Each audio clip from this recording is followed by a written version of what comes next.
정치마수다 시작합니다. 서영주 맥 정치사회연구소장, 윤희석 전 국민의힘 선임대변인 나오셨습니다. 안녕하세요. 네, 어서 오세요. 안녕하세요. 반갑습니다. 네, 일단 북한과 중국, 러시아 정상이 중국 전승절 80주년 기념 열병식을 참관하면서天安문 막루에 나란히 섰습니다. 전 세계 이제 반미 연대를 과시했다 이런 평가가 나오고 있는데 새 정상이 선 장면도 무척이나 인상적이었고 어떻게 보셨습니까? 일단은 북한의 김정은이 이게 그 데뷔전이라고 할 수도 있죠. 사실상 북한 내에서만 내부적으로 있었고 공개적으로 말하자면 외교 활동을 했던 것은 거의 우리가 눈여겨볼 수 없었습니다. 그렇죠. 근데 특히나 이제 중국의 전승절에 참여하면서 사실 한미일 지금 정상회담이 진행되는 맞불 어떤 성격으로 뭐냐면은 이 전승절에 참여했단 말입니다. 그래서 저는 일단은 김정은이 북한이 곧 다가올 한국, 미국, 일본에 대한 여러 가지 이 한반도 정세를 둔 압박 이런 부분들을 중국을 등에 업고 나서 나도 중국이 있다라는 어떤 그런 이 뒷배를 만들기 위한 하나의 전체적인 어떤 외교 활동인 것 같은데요. 반미연대라고 보기에는 좀 과하지 않냐. 그러니까 결국 이게 냉전으로 가느냐, 다국주의로 가느냐라는 갈림길에 서 있을 때 그 선택을 북한이 본인 주도로 조금이라도 해보려는 하나의 몸부림이 아닐까. 전 그래서 나름대로 북한도 그 외교를 해야 되니까 하는 차원이라서 일단 북중러와 한미일 지난 어떤 그 바이든 행정부와는 좀 다른 양상으로 저는 전개되지 않을까 그렇게 봅니다. 네, 대변인님은 어떤 부분에 주목을 하셨을까요? 일단 반미 연대를 과시하려고 했다. 이 타이틀을 잘 뽑으신 걸로 저는 보여요. 조금 생각이 다르시군요, 그 부분에 있어서. 그렇죠. 지금 저기 미국 쪽 빼고 다 간 거 아닙니까? 그래서 어떤 면에서 보면 반미 연대 넘버 3로 김정은이 등극했다 뭐 이런 말까지 얘기를 하니까요. 네. 결과적으로는 국제 정세가 참 빨리 변한다. 딱 10년 전에 저 자리에는 우리의 대통령이 가셨는데 이번에는 북이 갔다. 그만큼 한반도라는 곳은 이 열강들 사이에서 굉장히 이 외교적인 입장 그 정하기가 굉장히 어려운 나라구나.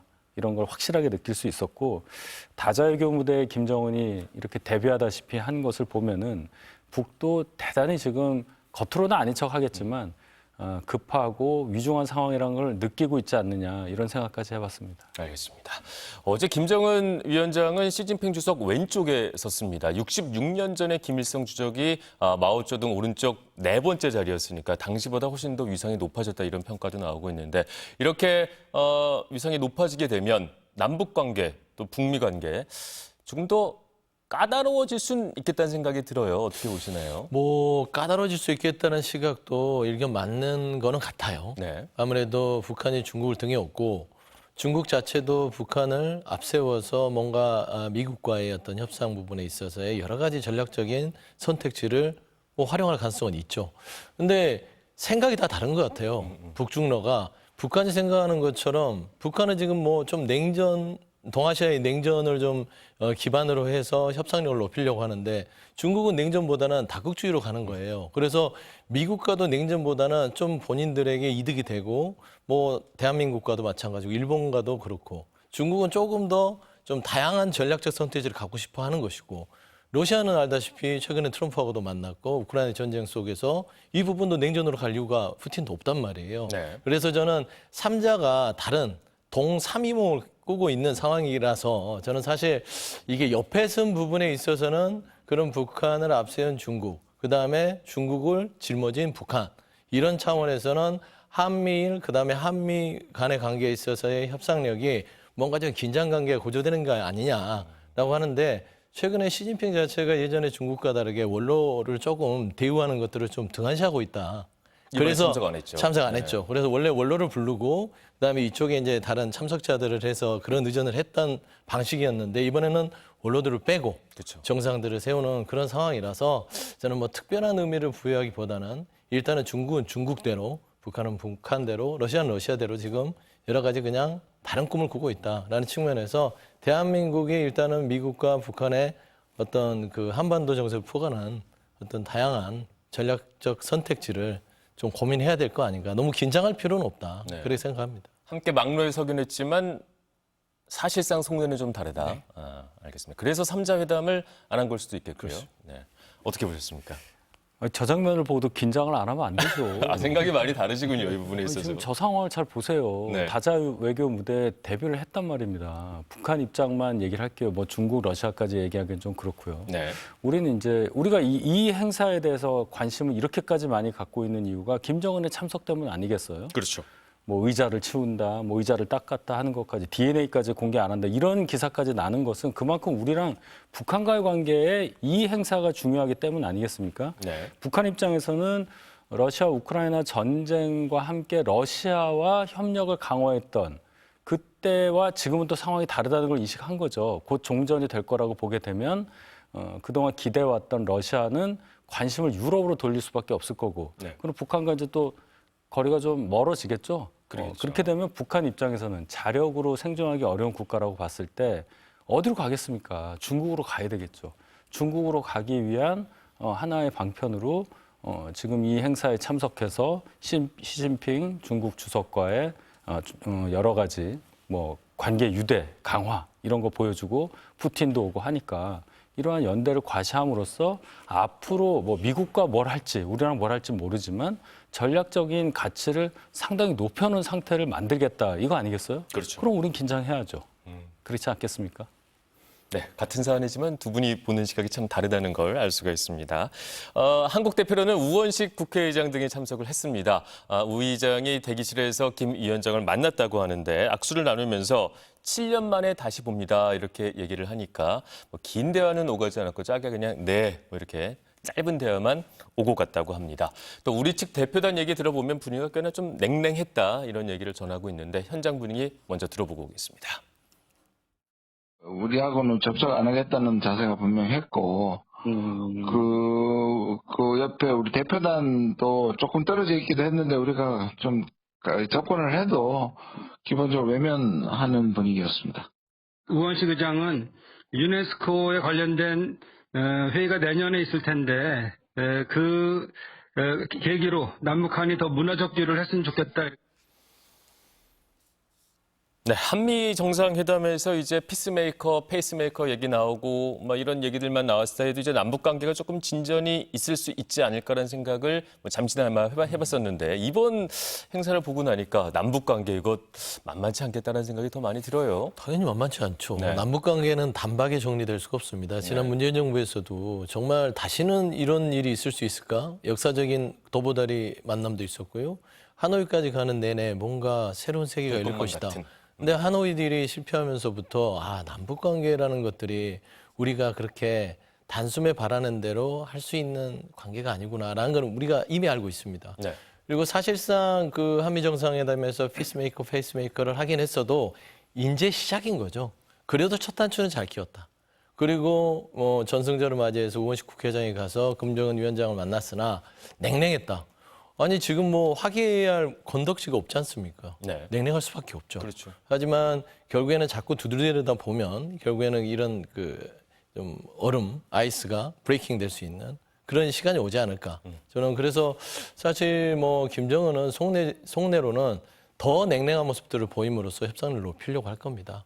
절대 화해 제스처를 먼저 내밀지 않을 것이고 네. 사실 10월에 있을 경주의 에이펙 거기에 미 대통령인 트럼프 그다음에 중국의 시진핑 이 두 정상이 에이펙에 온다면 그 이후에 이제 또 북한의 움직임을 또 주시하면서 그렇죠. 좀 긴 안목으로 남북 관계를 풀어야 되지 않을까. 지금 당장에 이 냉랭함 때문에 이거 안 먹히는 거 아니야라고 판단하는 것은 네. 조금은 급하지 않나 싶습니다. 어떻게 보셨습니까? 일단 북에서 우리에게 뭐 냉랭하게 대하느냐, 조금 유화적으로 대하느냐라는 것에 관심을 가질 만한 상황은 과거로 이미 끝났다고 봐요. 북은 우리를 대한민국이라고 지칭하면서 통일의 대상이라는 것보다는 이제 완벽하게 적국이다 이렇게 지금 입장 취한 지가 꽤 되지 않았습니까? 네. 결국 북은 협상을 한다 하더라도 상대가 우리라는 생각은 안 할 거예요. 그러니까 우리가 이 뭐 김정은 위원장과 짧은 인사를 했네 안 했네를 가지고 의미를 부여할 필요가 없다. 북은 관심을 갖고 있는 상대가 미국일 수밖에 없다는 차원에서 보면 우리가 페이스메이커 하겠다는 것은 좋은데 과거 문재인 정부에서 3자회담도 하고 뭐 여러 가지 활동을 했다가 중심에서 비켜나갔던 그런 상황까지 생각을 해본다면 너무나 이 관계, 남북 관계라고 우리만 생각하는 이 관계에 몰입될 게 아니라 전체적인 북중러가 어떻게 움직이고 우리는 미국 또는 일본과 또는 다른 자유진영 국가들과 어떤 협력 체계를 가져야 하느냐 이 점에 더 방점을 찍고 전략을 짜야 하는 그런 상황이라고 저는 봅니다. 네, 남북 관계에 매몰되지 말고 좀 더 큰 그림으로 국제적 외교를 판단해보자 이런 말씀이었습니다. 남북 관계와 관련돼서는 포커스 시간에서 전문가와 함께 조금 더 깊게 이야기를 나눠보도록 하고 이제는 국내 정치 소식으로 넘어가 보겠습니다. 김건희 특검 수사 소식으로 이어가겠습니다. 특검에서 공소장에 이렇게 적시를 했습니다. 전직 대통령의 배우자로서 대통령 직무에 해당하는 각종 운영에 직간접적으로 개입을 했다. 그러니까 선출되지도 또 법적 권한도 부여받지 않은 일개 사인이 국정에 깊숙이 관여했다고 적시를 한 거고 우리가 뭐 V1 위에 V0가 있다는 말을 그냥 뭐 떠도는 말이었죠. 근데 어떻게 보자면 그게 좀 확인된 느낌도 있는데 이번 공소장 어떻게 보셨습니까? 그러니까 그 공소장에 적힌 내용은 법률적으로 적혔으나 쉽게 설명하면 김건희 씨가 어떤 법적 권한도 없이 대통령 행세를 했다. 이 얘기잖아요. 그러면 이제 대통령 행세를 했다는 건 지난 윤석열 정부의 3년은 대통령이 2명이었다. 겉으로 드러나는 얼굴마담 대통령이 윤석열 전 대통령과 그 뒤에서 대통령 역할하는 김건희 씨가 있었다. 비극이죠. 네. 그리고 좀 법률적 용어로 하면 국정농단이자 국정유린이다. 라는 차원에서는 이게 우리가 단편적으로 보이는 뭐 그라프 목걸이, 뭐 그다음에 뭐 금거북이, 샤넬백 이런 어떤 뇌물 대가성 선물들을 이런 게 중요한 게 아니라 전체적인 큰 축에서 그런 거를 왜 받았는지 그 배경에는 무엇이 있었고 그 이권의 사업이 국가적인 사업에 관련됐었는지. 근데 그게 김건희 씨가 직접적으로 대통령이 행세를 하면서 했다는 부분들이 특검의 주장이라면 이게 나중에 재판에 가서 하나둘씩 드러났을 때 우리 국민들이 받게 될 충격이 만만치 않을 것 같다라는 생각이 듭니다. 네, 공소장을 또 대변인님은 어떻게 보셨나요? 지금까지는 이제 단순 부패 사범 정도로 예를 들어서 뭐 기업인들로부터 뭘 받았다 뭐 이런 정도로만 보도가 많이 됐는데 이제는 공소장에 적힌 바와 같이 점점점 이 국정에 개입했다는 것들이 좀 뚜렷해지고 있잖아요. 예를 들어서 뭐 통일교 관련해서는 정부 차원에서 통일교를 지원하도록 하겠다라는 얘기를 했다. 이게 지금 나오고 있으니까요. 이렇게 되면 처음에 김건희 여사 관련해서 선거 과정부터 생각을 했을 때 좀 문제가 좀 있다 해서 시작해서 좀 지나서는 V2라고 얘기했다가 마지막에 V0까지 되는 과정. 돌이켜보면 이것이 전부 다 사실에 가깝게 볼 수밖에 없겠구나 하는 생각이 들어서 대단히 참담한 심정이고요. 과연 이걸 어떻게 이 김건희 여사 관련한 것에 대해서 지금 기소돼서 재판하는 걸로 이게 끝날 거냐. 지금 우리 시스템이 뭐 잘못된 거냐. 한 개인의 일탈로 이런 분이 대통령 배우자였기 때문에만 일어난 거냐. 이 점에 대해서도 좀 짚고 넘어갈 필요가 있다고 봐요. 왜냐하면 이것과 관련된 분들이 대단히 책임 있는 분들도 계시단 말이에요. 네. 아무도 여기에 대해서 지적하지 않았다는 것에 대해서 더 우리가 큰 문제라고 인식해야 되지 않을까 이렇게 봅니다. 그렇다면 대변인님은 이게 시스템의 문제라고 판단을 하시나요? 아니면 개인의 아주 이례적인 일탈의 문제라고 여기시나요? 이례적인 일탈로 인해서 이 일이 벌어졌는데 네. 왜 그 주변에 있는 분들 충분히 이것을 뭔가 문제 제기를 한다든지 제어까지는 아니더라도 알려서 밖으로부터의 어떤 통제를 받게 한다든지 할 수 있는 기회가 있었음에도 네. 왜 못했을까? 그럼 그분들이 다 개인적으로 일탈을 하고 있었더냐? 그렇게 본다면 그렇지 않잖아요. 네. 그럼 우리 이 전체 시스템에 문제가 있는 거 아니냐? 좋은 건 좋은 거대로 넘어간다든지 아니면 강한 사람에게는 굉장히 약하게 굴고 반대의 경우에는 굉장히 강하게 굴고 이런 사회적인 어떤 현상까지 반영하는 게 아니냐. 네. 저는 그런 만시짓한 성격의 그런 회한이 든다는 말씀을 드린 겁니다. 일탈에 대해서 시스템이 작동을 했으면 좀 일탈을 제어할 수가 있을 텐데 그게 작동하지 않았다 이런 말씀이었어요. 이게 시스템을 관리해야 될 사람이 그 시스템의 관리를 방기한 거죠. 그렇죠. 그게 누굴까요? 시스템을 관리할 사람은 대통령이었습니다. 대통령이죠. 윤석열 전 대통령 자체가 본인의 배우자인 김건희 씨의 이러한 일탈의 행동들을 과연 몰랐을까?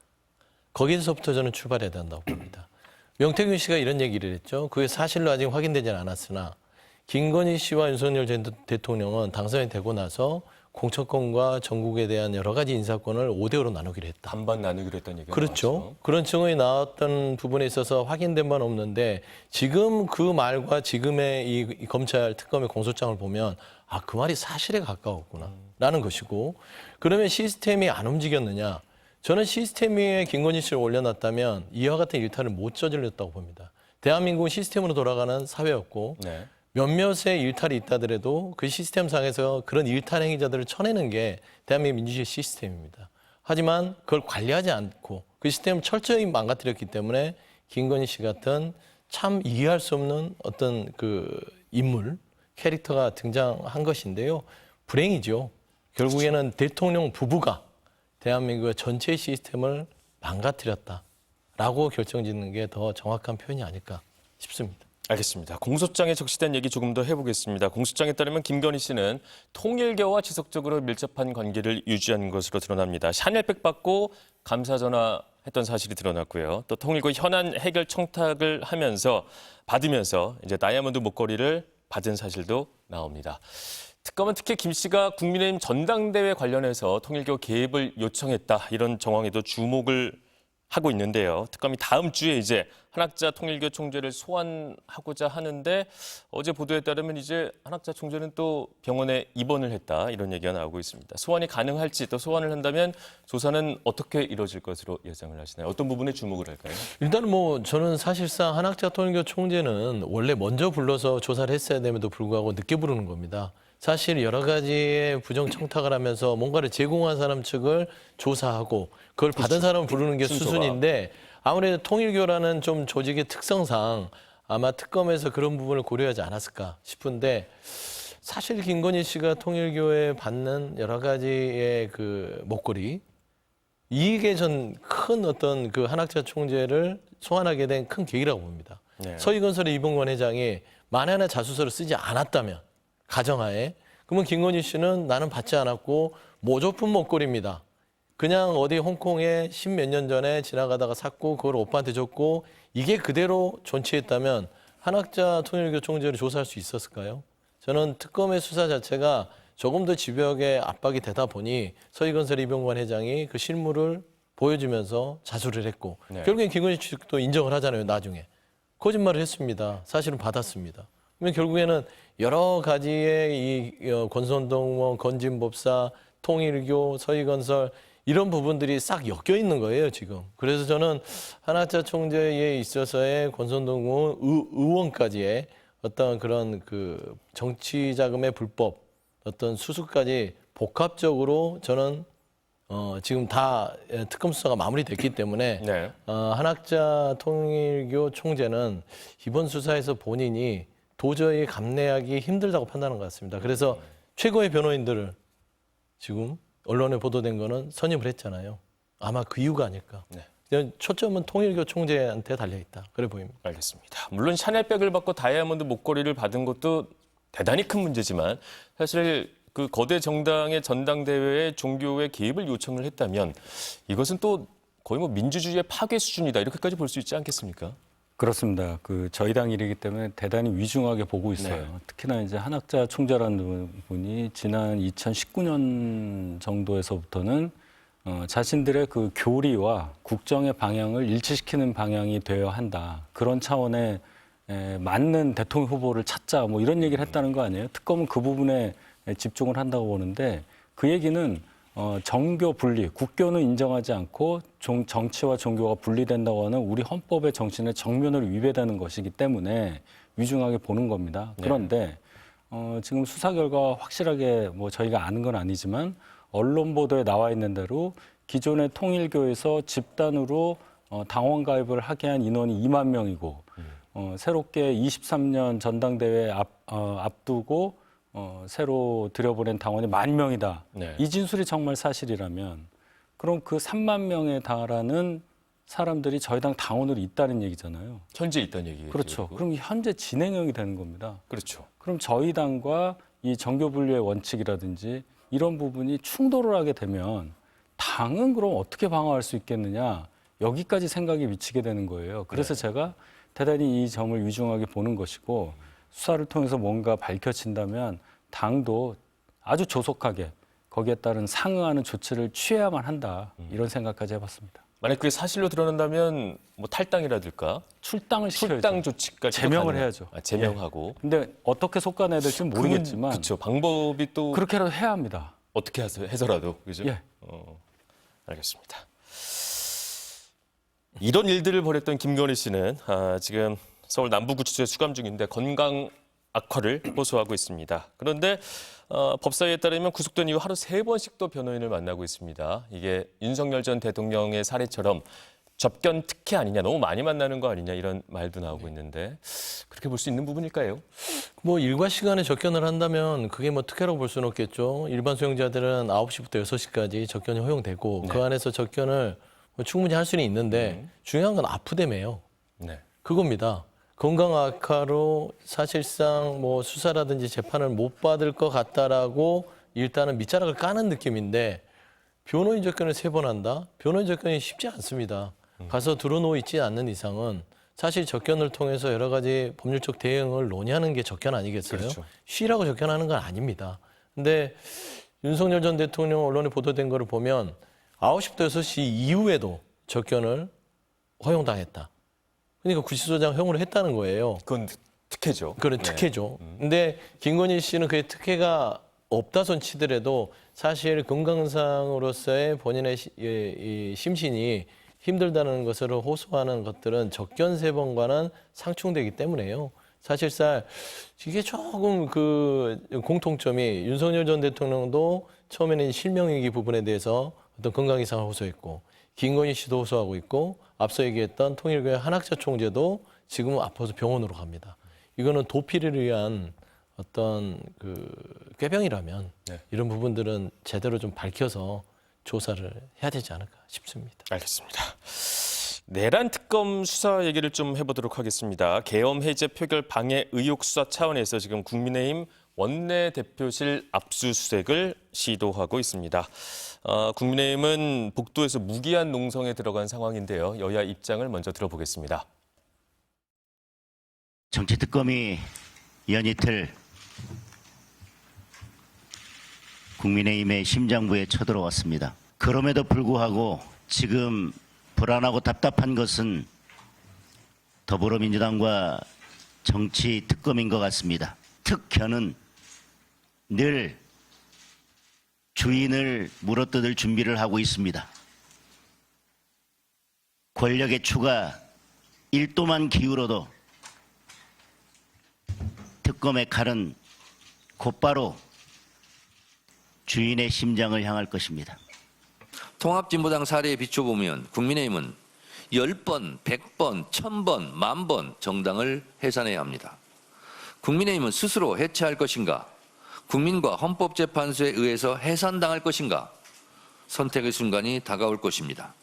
국민의힘이 윤석열 내란 우두머리 피의자와 절연하지 않고 당내 내란 동조 세력을 끊어내지 못하는 한 국민의힘은 내란당의 오명을 쓰고 역사 속으로 사라질 것입니다. 장동혁 대표는 특검이 국민의힘 심장부에 쳐들어왔다 이렇게 얘기를 하면서 계속해서 투쟁할 것을 이야기를 했습니다. 어떻게 판단하십니까? 당 입장에서는 당연히 저항할 수밖에 없습니다. 네. 다른 것도 아니고 원내대표실을 압수수색한다면 또 시점도 작년 5월 추경호 전 원내대표가 취임한 순간부터 시점을 정해서 그 이후에 모든 서류들 다 보겠다는 거잖아요. 네. 그러면 당 입장에서 당연히 이 정당의 자율성이 고도로 보장된 우리 시스템에 대한 정면 도전이라고 볼 수밖에 없고 그 의도에 대해서도 저희가 정치적으로 굉장히 강하게 반발할 수밖에 없는 상황인 거는 맞습니다. 네. 그런데 중요한 거는 과연 그러면 이 상황에서 우리가 국민들께 설득할 수 있는 것들이 무엇이 있느냐가 중요하죠. 지금 물리적으로 지금 벌칙 조항이 있기 때문에 특검에 위력을 행사하는 것만으로도 지금 특검의 공무집행을 방해하는 것이 돼서 이건 뭐 징역형이에요. 그냥 벌금형도 없이. 징역 5년 이하에 처하게 됐기 때문에 네. 이건 그냥 의원직 박탈 사유가 돼서 세게 저항도 못합니다. 사실은. 그러니까 저희가 지금 화면에 소개되는 것과 같은 방식으로 저희의 의사를 표시하고 있는데 특검에서도 이러한 상황을 알고 지금 압수수색 영장을 집행한다고 생각합니다. 특히나 압수수색을 했을 경우에 수사에 도움될 만한 자료를 물론 구하려고 오겠지만은 어떤 면에서 보면 이미 다 알고 있는 상태에서 들어오는 거기 때문에 이것은 어떻게 보면 수사기관이 본인들이 수사 대상으로 생각하는 쪽과의 어떤 기싸움에서 뭔가 고지를 점령하기 위한 하나의 행위로도 해석이 돼요. 그럼 이렇게 무리하게까지 영장을 발부받아서 국회 본청 안에 저희 당의 아주 핵심적인 부분까지 들어와야 할 이유가 있느냐에 대해서는 또 변론으로 우리가 생각할 부분이 있다. 저는 그렇게 봅니다. 그러니까 웬만한 부분은 수사가 다 돼 있을 텐데 굳이 원내대표실까지 압수수색하지 않아도 될 상황일 텐데 어떤 수사의 기싸움 차원에서 하는 부분이 있다는 왜냐하면 말씀이죠? 네. 지금 들어온다는 거 저희가 며칠 전부터 알고 있었잖아요. 알고 있었죠. 그러면 파일을 예를 들어 삭제한다거나 뭘 바꾼다거나 할 수 있는 시간은 충분해요. 그렇게 했다는 얘기가 아니라 네. 다 서로 알고 있단 말입니다. 근데 지금 이런 과정을 연출되게끔 하는 뭔가 의도가 과연 무엇일까 그 차원에서 한번 분석을 해봤습니다. 네. 이 말씀 어떻게 들으셨습니까? 그러니까 뭐 이제 그 정치권이 본인들의 원내대표실을 압수수색 당한다는 것은 자존심의 문제일 수 있죠. 그렇기 때문에 정치적인 저항을 할 수는 있으나 네. 대한민국에서 그 어떤 것도 성역은 있을 수 없습니다. 잘못이 있고 그리고 범죄 혐의에 대한 증거를 찾기 위한 대상이 된다면 그것을 내줘야지요. 그거는 성역이다라고 주장할 수 없는 노릇 아니겠습니까? 그래서 그런 차원에서는 그 임의 제출 방식이라도 어떤 그 원대실, 국민의힘 원대실을 좀 그 특검의 압수수색을 협조해야 됨에도 불구하고 완전히 막고 있어요. 그럼 이게 뭘 숙이려는 거 아니야? 사실 보면 송호석 원내대표를 국민의힘 의원들은 원망해야 됩니다. 12월 3일 계엄회 당시에 원내대표든 추경호 원내대표에 대한 지금 압수수색 영장이 집행되고 있는 거 아니겠어요? 네. 근데 그 당시에 본청 안에 추경호 원내대표와 같이 그 안에 있었던 8명 중에 1인이 송원석 의원입니다. 그렇지 않습니까? 그렇죠. 그리고 나머지 의원들은 문자를 보내서 12시 3분 이후에는 다 당사 밖으로 빼요. 그리고 원내 지도부와 일부 의원들이 그 안에서 뭘 했는지, 대통령실과 계엄에 대한 성공에 대한 이야기를 했는지, 아니면은 당시 본회의장의 표결이 몇 명이 됐는지 그거에 대한 여러 가지 중계를 했는지, 이거는 검찰에서 특검이 파악해야 될 거 아닙니까?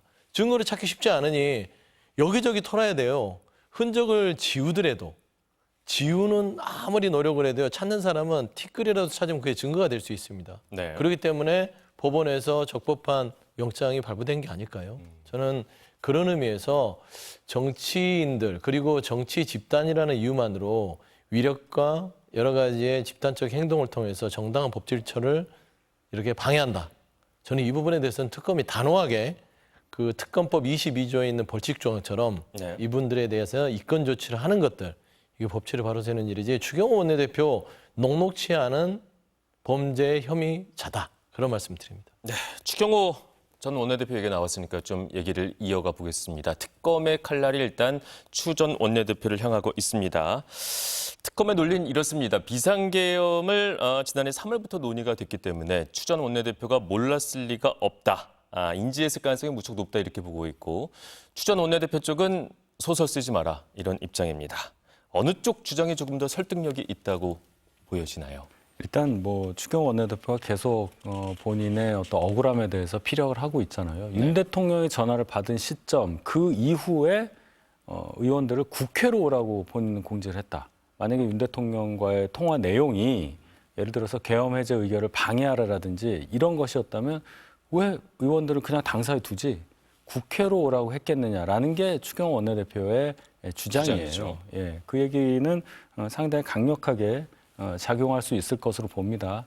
다만 제가 또 걱정하는 것은 네. 그 이후에 1시 1분에 통과됐던 해제 의결 그 전에 12시 뭐 3, 4, 5분 요때쯤 문자 3개를 다시 보내서 의원들을 당사로 모이라고 하는 그런 공지가 그 이후에 또 나와요. 그렇죠. 그러니까 국회로 가라는 그 문자 외에 그 뒤에 맨 마지막 공지는 어쨌든 당사였단 말이에요. 그건 방해 혐의가 될 수 있는 그러니까 거죠. 이건 어떻게 설명을 할 거냐. 그 부분이 저는 많이 걱정이 되고 지금 언급은 안 되고 있습니다만 어제 조지현 의원에 대한 압수수색도 있었잖아요. 있었습니다. 김용현 전 장관과의 당시 국방부 장관과의 통화가 40초 정도 있었다는 것이 알려지게 되면서 수사 결과 나오게 되면서 전격 압수수색을 당했단 말이에요. 그럼 지금 추정되고 있는 당시에 해제 의결이 있으려고 했었던 그 시점에 국회 원내대표실에 있었던 우리 당 8명 의원들이라고 하는 분들 중에 조지현 의원도 있는데 그럼 이 소통 내용이 조지현 의원만 소통한 것이겠느냐. 결국은 그 8명이 다 그 내용을 공유했다고 봐야 되잖아요. 네. 이럴 경우에 또 어디까지 확대되느냐. 이런 점들이 상당히 우려되는 지점이어서 제가 알기로는 2시 30분부터 추경호 전 원내대표가 기자간담회를 통해서 당시 상황에 대한 본인의 행적에 대해서 설명하는 자리를 갖는다고 해요. 지금 이제 뭐 시작을 했을 텐데 이 과정에서 많은 것들이 좀 밝혀지기를 바랍니다. 알겠습니다. 한 가지만 더 여쭤보자면 특검이 이제 그 표결 방해 의혹과 관련해서 한동훈 전 대표를 참고인 신분으로 조사할 거다 이런 얘기가 나오고 있는데 아무래도 한동훈 전 대표는 당시 현장에 있었기 때문에 상황을 누구보다 많이 알 수도 있을 것 같은데 혹시 그와 관련돼서 당시의 상황 들은 부분이 있을까요?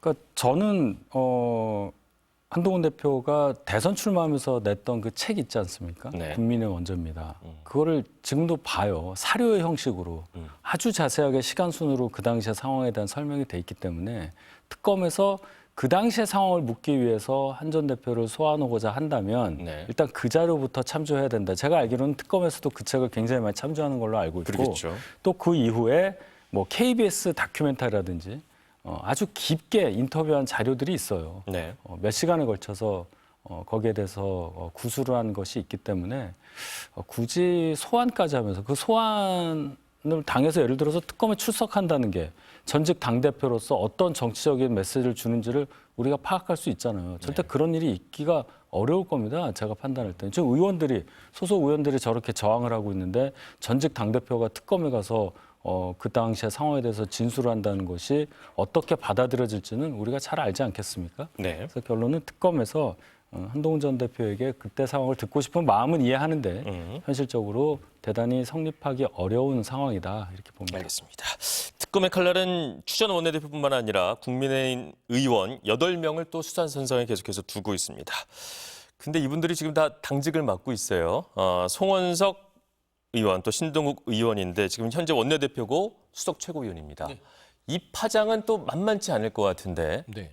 어떻게 예상하십니까? 이 수사는 어떻게 진행될 것으로 보십니까? 그러니까 제가 앞서 얘기했던 게 12월 3일 계엄 당시에 네. 추경호 원내대표가 원내대표였고 그를 중심으로 국민의 원내대표실에 표결도 하지 않을 거면서 모여있던 분들이 8명인데 그중에 송원석, 신동욱 의원이 지금 현재 지도부에 축이 돼 있습니다. 그렇죠. 그러면 이 말하자면 예를 들어 추경호 당시 원내대표가 특검이 말하는 건 당시에 이 계엄에 관련돼서 동조와 협조를 했다라고 볼 혐의를 배제할 수 없다. 그러니까 배제할 이유들을 대지 않는 겁니다. 그러면은 결국에는 혐의가 짙다는 의미고 그러면 원대실에서 8명이 왜 투표도 하지 않고 거기 있었지? 라는 겁니다. 그러면 송원석 지금 원내대표와 신동욱 최고위원도 사실상 이게 쭉 연결이 된 겁니다. 12월부터 지금 9월 현재까지.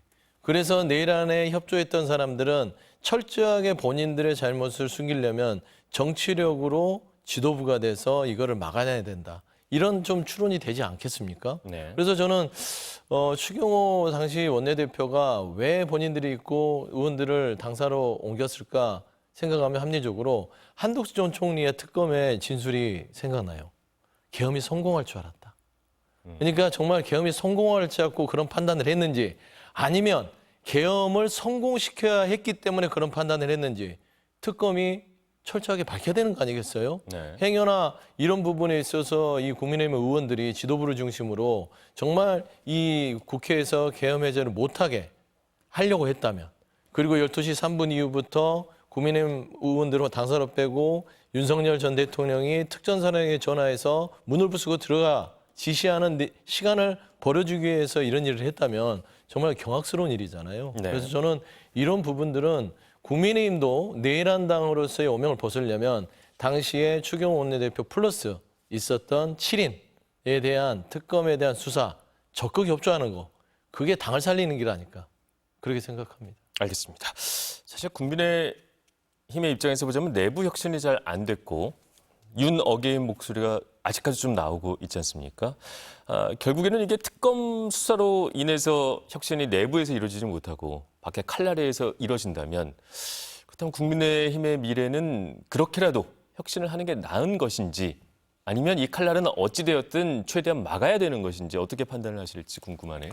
굉장히 어려운 질문입니다. 네. 그 어떻게 얘기하냐에 따라서는 당이 특검의 칼날에 맞는 게 낫다 이렇게 해석될 수도 있어요. 일단 저는 지금 벌어지고 있는 특검의 수사 중에 분명히 과도한 부분이 있다고 생각합니다. 과도한 부분이 있다. 지적했듯이 압수수색 영장에 대한 집행 이 부분은 분명히 예상할 수 있는 부분이 있었는데도 지금 하려고 하잖아요. 그래서 저희가 밖에 나와서 피켓을 들 수밖에 없는 상황까지 이어지는 것은 누구에게도 도움이 되지 않는 상황이라는 걸 먼저 말씀을 드리고 네. 그럼에도 불구하고 특검의 칼날을 피하기가 대단히 어려운 상황인 것은 맞습니다. 지금 민주당이 국회 절대 과반을 점유한 지가 지난 국회부터 해서 5년이 넘어요. 그다음에 이재명 대통령 정부가 탄생을 했죠. 그래서 민주당에서는 아예 그냥 특별 재판부까지 만들어서 혁명재판소 성격의 그런 재판을 하려고 하는 시도까지 하잖아요. 이걸 막을 힘이 없습니다. 네. 여론도 저희 편이라고 볼 수가 없어요. 그렇죠. 이런 차원에서 그러면 당에서 어떤 식으로 가야 하겠느냐. 전당대회 이후에 일부에서 주장했었던 국민들이 전혀 동의하지 않는 소위 극우스러운 발언들을 제지하고 당 내부에서 그래도 우리가 좀 변화하는 모습, 당시 계엄과 탄핵 당시에 보여줬던 잘못된 선택에 대한 다시 한번 처절한 반성과 어떤 가시적인 조치를 통해서 국민들께 호소하는 방법밖에 없다고 봅니다. 이 말씀하신 게 특검의 칼날에서 혁신해야 되느냐. 특검이 저희 당에 이런 어떤 법적인 잣대를 들이대서 저희 당을 뭔가 피해를 주게 될 경우에 일어나는 변화를 혁신이라고 말할 수는 없어요. 그렇죠. 네. 집이 무너지는 거니까요. 그러지 않은 상황에서 저희가 합리적으로 변화한다는 차원에서 아직도 그 가능성을 열고 있는 분들이 많이 계시다. 거기에 부응하는 행동을 지도부가 솔선수범해서 이끌어 나가기를 바라는 마음입니다. 네. 근데 부응할 분이 많이 계시다고 말씀을 하셨는데 국민들 눈에는 사실 지금 눈에 띄게 저 사람이 리더가 돼갖고 내부 혁신을 해내겠구나. 딱 띄는 사람은 안 보이는 게 현실이기도 하거든요. 일단 저희 지도부가 출범한 지가 이제 일주일 정도 지났는데요. 네. 적어도 장동혁 대표는 전당대회 때와는 다른 모습. 상당히 다른 발언을 하고 있잖아요. 네. 그런 차원에서 그래도 기대를 갖고 지켜봐야 한다고 말씀드리겠습니다. 알겠습니다. 다음 얘기 넘어가 보겠습니다. 기독교계 파장에 커질 만한 사안을 하나 짚고 넘어가 볼 텐데 어제 MBC가 단독으로 보도한 기사입니다. 기독교계 원로입니다. 김장한 목사가 있는데 임성근 해병대 사단장 구명 로비 의혹의 핵심 인물 중 한 명으로 지금 지목이 되고 있습니다. 이게 박정훈 대령에 대해서 구속영장이 기각된 다음 날이었습니다. 김용현 당시 경호처장과 윤석열 전 대통령이 잇따라서 이 김 목사와 통화를 했고 여기서 그친 게 아니라 당시 대통령실 그리고 국민의힘 인사들과도 전방위적으로 통화를 한 사실이 드러났습니다. 사실 지난 정권은 자꾸 이렇게 종교 쪽과 엮이고 또 무속, 신앙 이런 것들이 자꾸 엮이게 되는데 이 수사는 어떻게 진행될 것으로 보입니까? 그러니까 이 기독교의 원로 김장한 목사 꽤 유명하시죠. 네. 외화를 막론하고 폭넓은 교류를 해왔던 분이고요. 사실상 뭐 교계에서도 뭐 나름대로 이름이 알려져 있으나 정계에서도 빼놓을 수 없는 인물입니다. 경기도를 기반으로 해서 또 교회를 하시고 그다음에 또 극동방송의 어떤 이사장도 하시잖아요. 근데 사실 제가 앞서도 얘기했지만 그 어떤 누구든 지위 고하를 막론하고 어떤 불법적인 부분이 있다면 성역이 있을 수는 없다. 그래서 저는 그런 생각이 들어요. 김장한 목사께서 이거를 적극적으로 가담하지 않았다 하더라도 네. 인정에 이끌려서 여러 가지 임성근 사단장에 대해서 구명 어떤 운동을 했다면 그리고 개입했다면 거기에 대한 소명을 그냥 솔직하게 하시는 게 훨씬 본인의 오랫동안의 이 기독교 원로로서의 명성을 지키는 길이 아닐까. 사실 저는 추측건데 이 박정훈 대령의 영장이 기각되면서 다급해진 네. 김성근 사단장을 조금 살려내려는 윤석열 전 대통령이나 김용현 전 장관, 비서실장이었죠 그때는 경호처장이었죠. 네, 경호처장. 이분들이 자꾸 해서 김장한 목사에게 어떤 부탁과 여러 가지 조언을 구한 거는 같은데 사실 이게 어떤 게 정의였을지 당시 김장한 목사님께서 생각하시고 이 부분을 그냥 불쾌하다라고 생각하기보다는 떳떳하고 당시에 있는 그대로의 사실을 통해서 당시의 판단이 잘못됐을 수도 있으니까 거기에 대해서 바로잡는 계기로 삼았으면 좋겠다라는 말씀을 좀 드리고 싶습니다. 네, 알겠습니다. 윤석열 전 대통령의 옥중 메시지가 다시 나와서 또 논란입니다. 이런 얘기였습니다. 모든 책임은 군 통수권자였던 나에게 묻고 군인에 대한 수사와 재판을 멈추고 기소된 군인들에 대해서는 공소를 취하해달라. 근데 특검 수사와 내란 재판을 전면 보이콧하고 있으면서 모든 책임을 나에게 물어라. 이러니까 이게 좀 앞뒤가 안 맞는 주장이 아닐까라는 생각도 드는데요. 일단 이제 그 점도 지적하실 수 있겠지만은 네. 탄핵 심판 과정에서 보여줬던 군인들과의 어떤 관계들 네. 그 당시 상황에 있어서요. 그게 막 진술이 엇갈렸잖아요. 그렇죠. 그 출석했던 사령관들의 진술과 또는 뭐 국정원 2차장 홍장원 전 차장 그분과의 진술과 윤 대통령의 진술이 정면으로 부딪히는 완전히 장면이 달라지죠. 있었고 그 과정에서 윤 대통령이 뭔가 본인의 소위 말하는 부하에게 책임을 떠넘긴다는 인상을 줬던 것도 사실이에요. 그렇죠. 근데 지금 이 말씀을 하시는 것이 그러면은 그때 진술하셨던 그때의 상황하고는 많이 다르니까 왜 그럼 지금 와서 이런 메시지를 냈느냐에 대해서 저는 다시 한번 생각해 볼 부분이 있다고 봅니다. 왜일까요, 그거는? 제가 주목한 것은 이 메시지를 전달한 사람은 윤 대통령의 많은 변호인 중에 육사 출신 변호인이에요. 네. 그러면 아마도 변호인이 윤 대통령에게 군 내부에 있어서의 어떤 윤 대통령에 대한 여론이랄지 이런 걸 전달을 하고 이러한 메시지를 내는 것이 그래도 윤 대통령에 대한 어떤 여론을 조금이라도 호전시키기 위한 방식이 될 것이다라고 진언했을 가능성이 크다. 이 정도까지만 생각이 듭니다. 네. 국군 통수권자였는데 군대 내에서 여론이 워낙 안 좋기 때문에 그래도 이런 메시지로 내면 좀 낫지 않겠느냐. 이런 전략적 판단이었다. 알겠습니다. 시간이 다 돼가니까 마지막으로 여당 소식 하나 짚어보도록 하겠습니다. 검찰청 폐지하고 신설하는 이제 중대범죄수사청, 중수청. 이게 잠정적으로 행정안전부 산하로 가는 쪽으로 의원들 회의에서 얘기가 모였다는 보도가 나왔습니다. 이제 그럼 중수청 얘기는 이렇게 정리가 돼가는 것 같고 이제 보안수사 얘기가 또다시 이슈가 되고 있습니다. 검찰의 보안수사 기능을 존치해야 되느냐, 그 역시 없애야 되느냐, 꽤나 뜨거운 토론이 될 수 있는 주제인 것 같은데 먼저 입장을 좀 들어보겠습니다. 일단 뭐 그 부처를 어디로 두느냐는 나름대로 정리가 됐으니까 네. 그리고 속도도 정리가 됐습니다.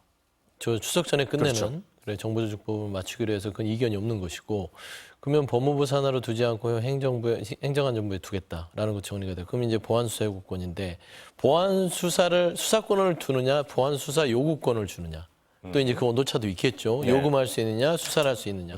근데 사실 이 부분은 좀 그 당내에서도 그렇고 정부에서도 입장이 좀 첨예한 게 경찰의 수사에 집중 권한 자체를 그대로 뒀을 때 최소한 거기에 대해서 다시 보완을 좀 하세요라고 요청할 것은 그럼 뭐 어디에 둘 것이냐.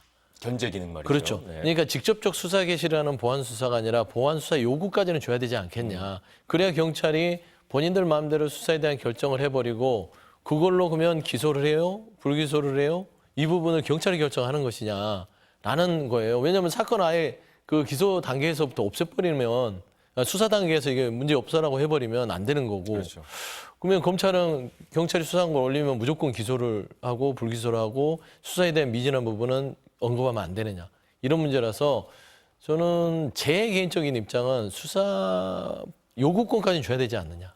수사권까지는 아니지만. 수사권은 아니더라도. 왜냐하면 지금 공소청, 그다음에 중대범죄수사처럼 나눴을 때 검찰한테 수사 개시권하고 인지수사권을 없애버리는 겁니다. 그렇죠. 수사 개시를 할 수 없어요. 그다음에 인지수사가 안 되는 겁니다. 뭐 그 정도만 어느 정도 제약을 두더라도 사실 경찰을 좀 견제한다는 입장에서 그냥 보안 수사 요구권 정도를 좀 그 공소청에 두는 정도. 저는 그 정도면은 적정선이 아닐까 싶은데 또 치열하게 논의를 하지 않겠습니까? 그래야겠죠. 네. 그렇습니다. 수기가 필요한 사안이니까요. 보안수사 요구권 정도까지는 줘야 된다는 입장이었고요. 어떻게 보셨습니까? 이 부분에 대해서는 일선에서 정치검사들 빼고요. 정말 국민들이 관련되는 형사사건에 집중해서 밤새면서 일하고 있는 검사들의 의견을 전적으로 따라야 한다고 생각합니다. 많이 지금 노출이 되죠. 그 의견들이 이문정 검사장의 발언 이후로 제대로 수사해보고 제대로 검사로서 일했던 사람이라면 보안 수사권을 없애야 한다는 주장은 할 수가 없다. 이렇게 이제 정리가 되잖아요. 그러면은 그분들의 말씀이 맞을 겁니다. 지금 뭐 수사권이냐 수사 요구권이냐고 얘기하는데 그 부분도 지금 정부에 속해 있는 검사분들의 의견을 많이 반영해서 결국 국민들이 피해 입지 않는 선으로 잘 정리되기를 바라는 마음입니다. 근데 이제 민주당의 강성 지지층의 요구를 들어보자면 보안 수사권, 요구권까지도 주면 안 된다는 주장도 많이 있잖아요. 그 주장의 근거는 어디 있다고 보십니까? 일단 이제 검찰에 대한 오랜 그 구원 같은 거겠죠. 검찰이 그동안 했던 것들이 너무 뭐 말씀한 대로 민생 어떤 사건을 처리하는 형사부서의 검찰들 많은 부분에서 정말 고생하고 힘들게 일합니다. 다만 몇몇의 정치에 굴복하고 정치의 권력에 뭔가 달콤한 맛을 봤던 일부 검찰들이 검찰 조직 자체를 망쳤어요. 네. 그들 때문에 검찰의 어떤 조직이 새롭게 개편된다고 봤을 때는 사실 강성 지지층, 특히 민주당의 강성 지지층은 좀 본보기식으로 한번 맛 좀 봐라. 세게. 예, 그런 심정인 거는 이해는 되나 다수의 요구 자체가 다 맞을 수는 없다. 네. 그러니까 다수 요구가 있다 하더라도 정부와 말하자면 입법부의 어떤 그런 일을 위임받은 사람들은 조금 더 냉정하고 신중하게 그걸 결정하고 설득하려는 자세로서 어떤 여러 가지들을 좀 검토해야 되지 않을까. 그냥 뭐 여론조사로 보면은 모든 개혁과 국정운영을 하면 되지 않겠습니까? 저는 그런 부분은 조금은 아쉽지만 어쩔 수 없이 받아들여야 될 부분이다. 그 당원들께서 네. 그렇게 생각합니다. 알겠습니다. 오늘 정치 맞수다 이야기는 여기서 마무리하도록 하겠습니다. 두 분 말씀 잘 들었습니다. 감사합니다. 고맙습니다.